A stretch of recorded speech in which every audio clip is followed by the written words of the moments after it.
So everybody, for those who are here in person or watching this at a later stage, this is another one in the OSC's Zoom online chat sessions. And tonight, we're very pleased to have Emily Husband, the head coach of the Mariners, the new women's team, Liberty A-League team.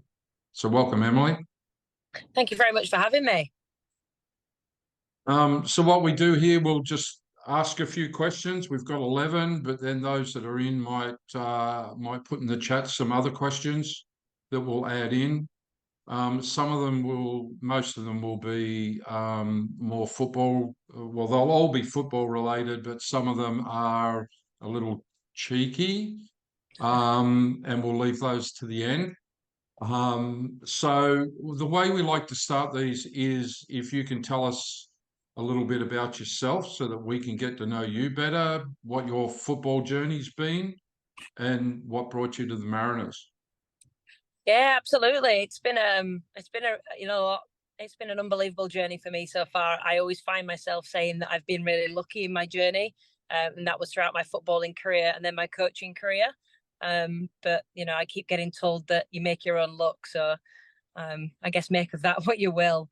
I started out like every other player in grassroots, and then I fortunately got picked up by Huddersfield Town when I was a little bit younger. I was maybe 14, 15 at the time. And they picked me up and sort of brought me into their women's team, women's setup at the point.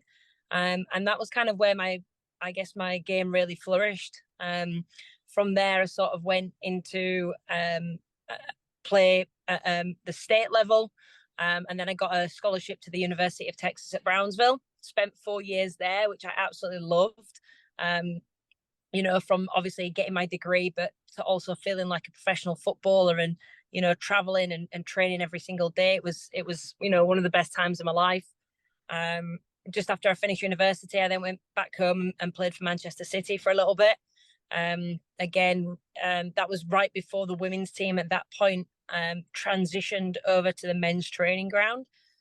So the club was in a very different point to where it is now, but I played with some, unbelievable players during that period, a few of which have, represented England since. So I felt really, really lucky. I then actually ended up getting a coaching job in the US and working for basically 7 days a week in football over there, just in New Jersey, in Princeton. So I spent probably about 4 or 5 years working there, and it just got to a point where I got a bit of a travel bug.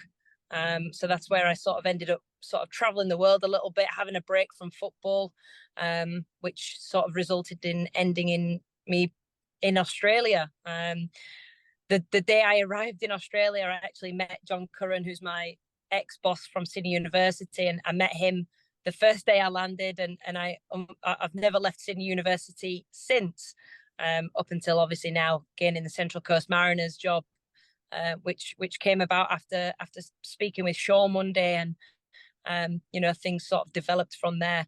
And what an opportunity it is, and I can't wait to represent the club. Excellent.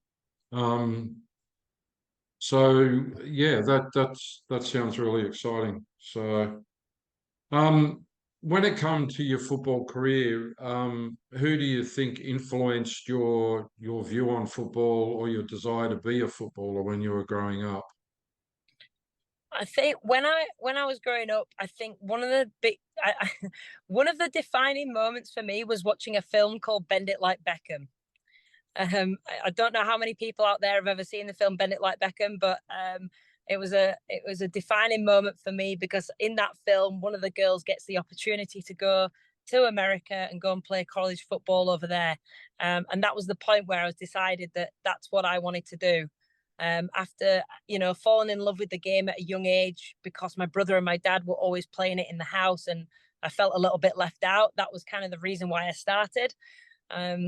And sort of, from that point onwards, I had a ball at my feet 24/7. I was obsessed with it. I was also a season ticket holder at Leeds United. So I've pretty much attended every Leeds game from the age of about 8 or 9 all the way through until 18, 19 when I left the country to live in the US. So I think my family helped instill the love for football as well as a few momentous I guess things that happened in my life. I didn't really have many female role models in my life. Like I look at all my coaches were males. I think my first female role model was probably my PE teacher, who probably passed on that passion again for sort of sport. But yeah, I think probably the biggest factor for me was my family. Okay. And that tends to be the trend that we see when we talk to people. Is it's a lot of the cases it's a family member. Yeah. So let's get down to the nitty gritty. How's the recruiting going? Yeah, look, it's been a long journey so far. It's been a really exciting one, a challenging one at times. Obviously, when you start a brand new program, it's always going to come with its challenges. You have a lot of players that are set and happy within their clubs. You always have the ideal players that you'd love to go for, and sometimes they work out and sometimes they don't. But we're in a really good place at the moment. We start pre-season in 2 weeks. We've got the majority of the squad set. We're slowly announcing them out to the social media, so everyone's getting a slow idea of what the squad's going to look like for the year. So yeah, we're in a good place, and we're going to be ready in 2 weeks to get going with the season. Oh, so the expectations for the team this season, what goals have you set? Well, for me personally, and obviously this is before we've had chance to sit down and talk about what our goals are from the team's point of view, but from a coaching point of view, the first goal we've got to tick off is coming into every single game and being competitive. I don't see that any reason why we can't set our sights on finals, and that's a realistic goal and a realistic expectation of our season. We want to come into the season and put up our best foot forward, but at the same time, we've got to be realistic that the team's not going to have a lot of time to gel before our first few games. But I've got no doubt that we'll be competitive, and I've got no doubt that once we get into the swing of things and we get to that midpoint of the season, that's where we'll really start to turn things on, because the team will have had a bit longer to sort of get to know each other and gel and get to understand the way that we want to play and what it is that we want to represent at Central Coast. Well, I'm going to actually bring one of the cheeky questions forward because it's kind of in line with what you've been talking about. If you had an open checkbook, who would you sign? If I had an open checkbook, I'd get a double signing. My double signing would be Claire Hunt and Claire Wheeler. Why? I've worked with both of them in the past. They're both fantastic people. They're hard workers. So they're not just great footballers, but they're great people as well. And for me, having great people around you is one of the most important things when you're trying to build, and represent a club, especially from the very, very beginning. And for me, that they would set unbelievable foundations. Of course, you'd love to throw some bigger names out there, after a phenomenal, World Cup that she'd have. I'd love to have someone like Lauren James and, Wiedemar when she comes back from her ACL. The list would be endless, but I think, in terms of domestic players, I think, Claire Hunt and Claire Wheeler, they're best friends, and, they're two great individuals as well. Good. While you're talking about those types of goals, do you feel any pressure to duplicate the success of the men's team from last season? No, to be honest, I don't. Again, I bring it back to when I was sat watching the men's in their grand final last year, and what an unbelievable game they had, and Monty and Serge have done such a good job with the men's side of the program. That'll be something that we'll be looking to replicate throughout the years. And with every goal that went in, all the staff were leaning over to me and going, "Oh, no pressure, Em, no pressure, Em." But I certainly don't feel pressure. At the end of the day, we've got to be realistic of where we're coming in, who we're trying to represent, and where we want to go with the program, as opposed to focusing on the here and now. And there's always needs to be longevity in that, and that involves building the foundations first and building on that over the years to come. It, with whatever comes with that, you don't know how successful you can be. Like I said, our aim is always to be as successful as we possibly can be, but I certainly don't feel any pressure in our first year. It's probably maybe too early to tell, but one of the questions that wasn't on my list, which has just come up in the chat, is whether the team that you're putting together is likely to play a similar style of football to our men's team, or is that too early to tell? Is that something you're not looking at until you get the roster together? Yeah, obviously, as a coach and as an individual, you always come in with your ideal way that you'd like to play. There's certainly elements of what Serge and Monty have implemented it with the men's that the women's will certainly be taking on board. But you've also got to consider, what the players are that you've recruited, and what their attributes are, and how they're going to fit in. So I think, I think possessionally we'll look to possess the ball, as much as we possibly can do, and create good goal scoring opportunities through that. But I think the women's will have their own unique identity, but there'll certainly be themes of what the men's side do, because like I said, I've sat down and spoke to Monty and Serge throughout their season last year and saw what they were doing, and like I said, they know where they want to go with it. Okay. Yeah, that sounds reasonable. One of the things that the men's team has in regards to preparing for a new season is the Australia Cup. I tried to do some research to see if there's a similar thing in the women's game, and I could not find anything. So I'm going to go with the question is, why isn't there an equivalent to help teams prepare? Yeah, it's a fantastic question, and I think it is something that the FA will have to look at if they haven't already. I know this year was the first year that Football New South Wales brought in a cup competition for the women, which obviously the Central Coast girls did really, really well in. They had the Sapphire Cup. They obviously defeated Spirit, and unfortunately lost to Tigers in a very tight game. So we've had a regional cup competition for the first time this year. I would absolutely love to have one in the women's competition. I think they're so crucial. In the UK, we have we have 3 cup competitions a season, and they're pivotal to the bulking up the season, but to also give you a different spin. Like in cup competitions, it's all about who can win and turn up on the day, rather than that consistency. And sometimes cup competitions can really help you throughout your season. If you hit a bit of a lull, you don't get a few results go your way. Sometimes in the league, you kind of carry on that trajectory. But when you've got a cup competition and you can freshen things up and try different things without really any consequence, it can then change the trajectory of your season, and it also gives you a bit more ability to rotate your squad. So I would absolutely love to see a women's competition. I think at the moment, I would, again, like a lot of things in sport, it comes down to funding, and that's what I'd probably put it down to. Yeah, you're possibly right there.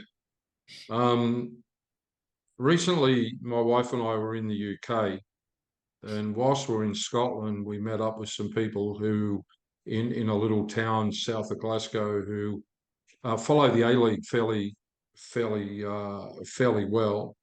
And we posed a question to them, and I'm going to kind of take that question and turn it around to our women's game. Is that we asked them the question, how the Mariners men's team would perform against sides, say, in the Scottish Premier League. So how do you think the women's game here in Australia compares with their equivalents in other parts of the world? Yeah, look, I think it's making strides to be the right type of league every year. I think for me, the biggest thing, the biggest statement that I think we have at the moment is looking at the number of Australian players that are going abroad to the big leagues. And there's more and more players going across there every year. So ultimately, we have to be doing something right in the country in order to be sending those players across to, obviously look at Sam Kerr at Chelsea. There's obviously now rumours of Cooney Cross going to Chelsea. So it's not that we're not creating the players. Is it that we're creating enough of them? Maybe not.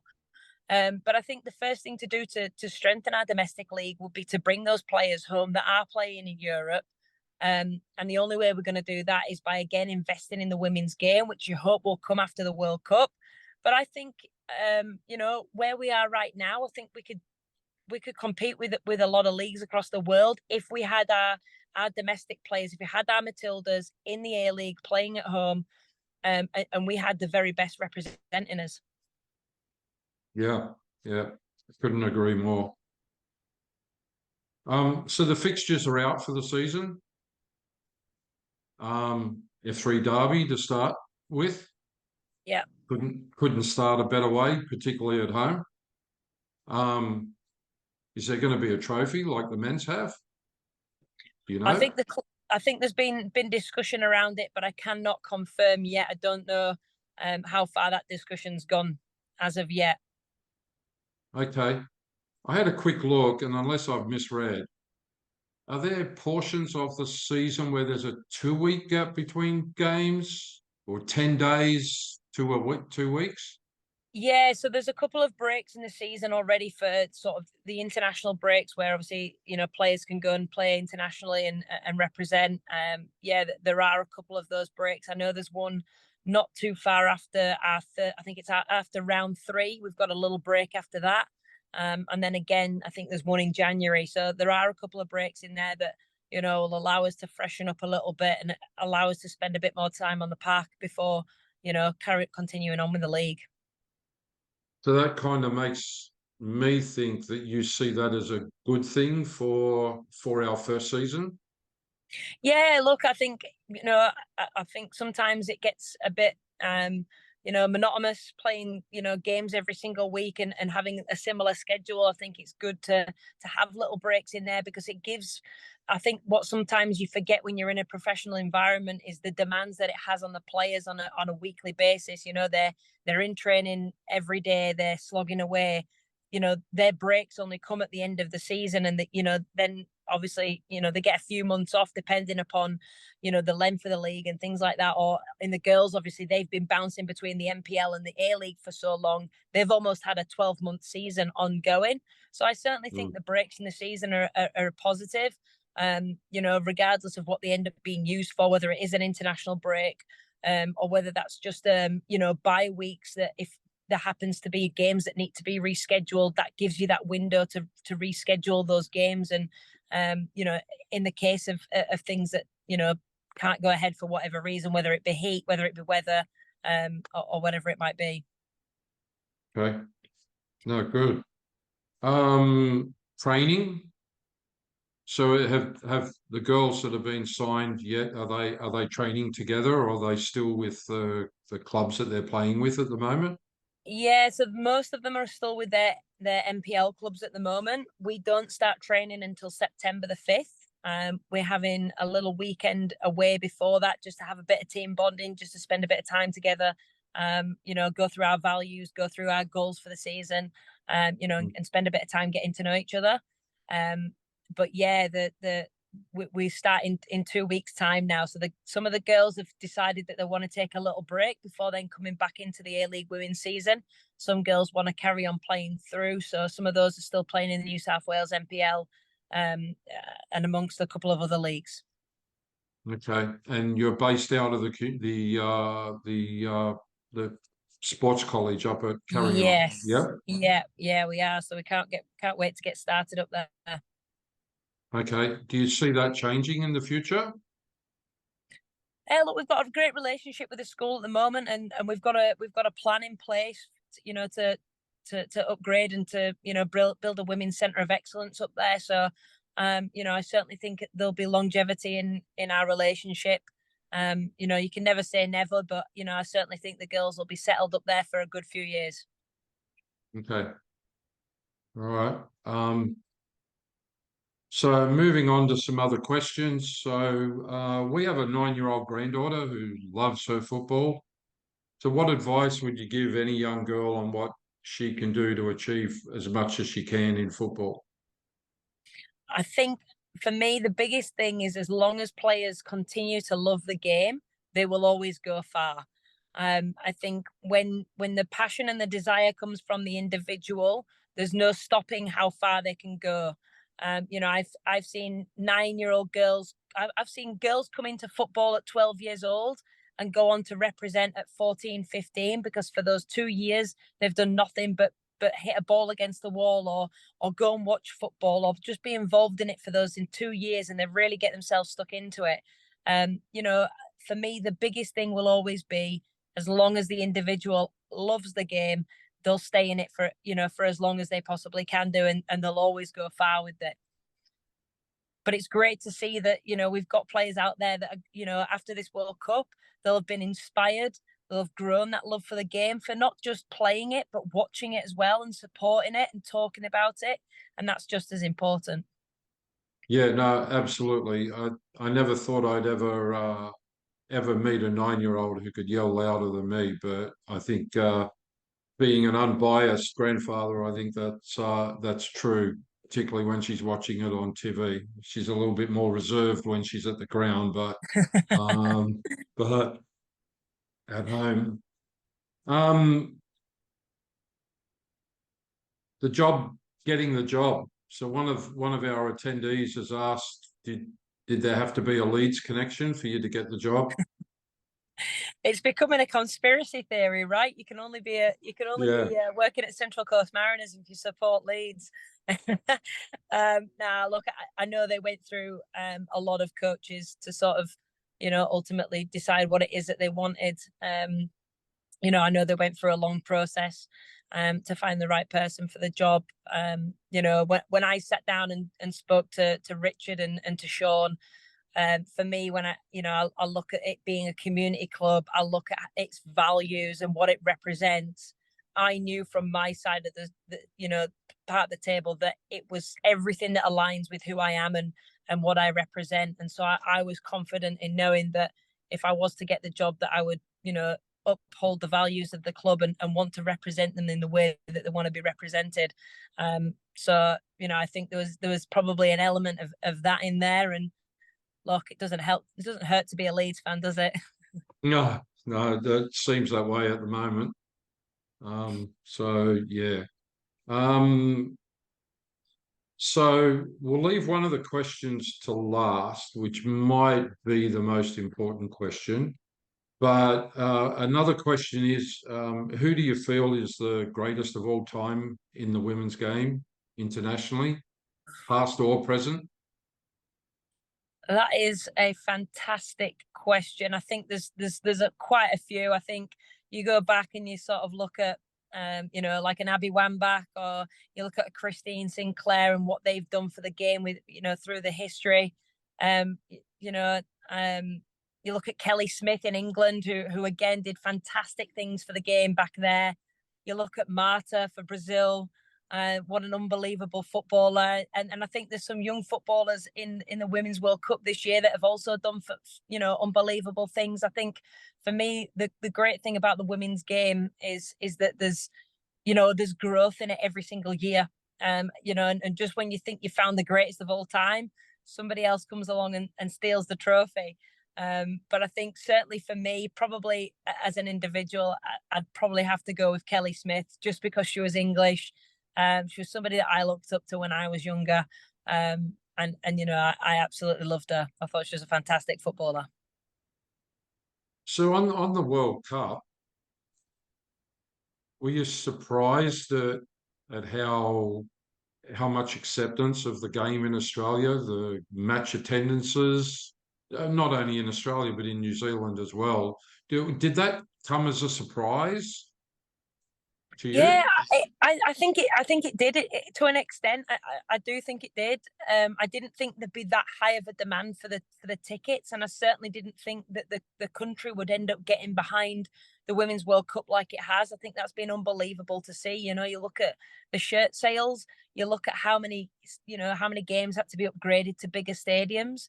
It's so heartwarming to see how much thirst there's been for the women's game, and I don't think a lot of us expected it really. You know, like I said, it's been on a good trajectory for a few years now. I look at what the Euros did for England last year. That's grown the game substantially.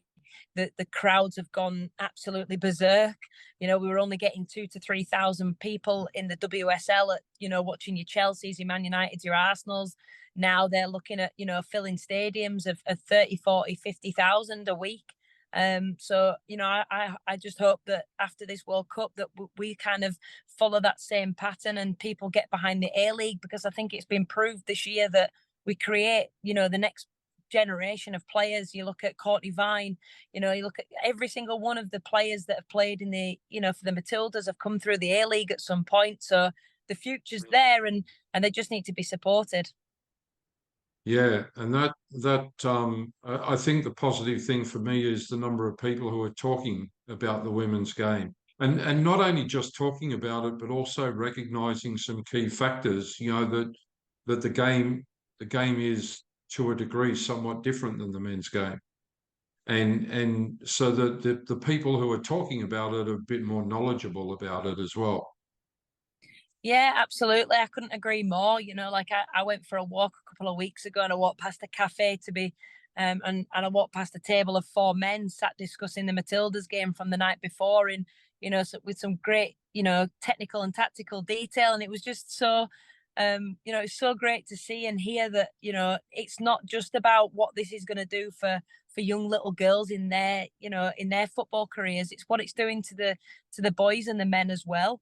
And you're right. I think that they do have to be looked at as two different games. You know, ultimately, we've got to be realistic. Physiologically, females are never going to catch up to males, so it's never going to be as high paced and fast paced as the men's game's going to be. But we can catch up to them technically. We can catch up to them tactically. And the women's game is younger than the men's game, and there's, you know, there's a lot of history behind that, and I won't go into it tonight because we could be here all night. But, you know, when you look at where we've come from, which is starting from, you know, real scratch, where women's football was banned, to where we are now, it's taking huge leaps. And it's so good to see that, you know, like I said, men, boys, women, girls, everyone getting behind it. Yeah, yeah, I'd agree, and so hopefully that'll lend well if the powers to be decide to bid for the 2034 Men's World Cup. Although we want to keep that Victorian Premier away from Yeah, making absolutely. decisions or setting a budget. So a couple of the cheeky questions before we get to the last one. Match day superstitions. Do you have any? Did you have any as a player, and do you have any as a coach?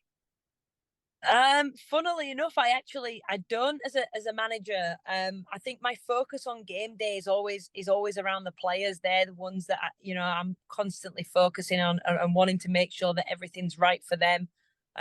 You know, like, as well as concentrating on making sure that we're prepped as a squad, ready for the game. I know as a player, one of my superstitions was always that I had to put my right sock on first. I don't know why that was, but every single game that I got ready, I'd put my shorts and my t-shirt on, and then my right sock would always have to go on next. So that was just sort of just one of my little rituals that I had as a player. But I think outside of that, I was pretty, concentration went straight towards the game.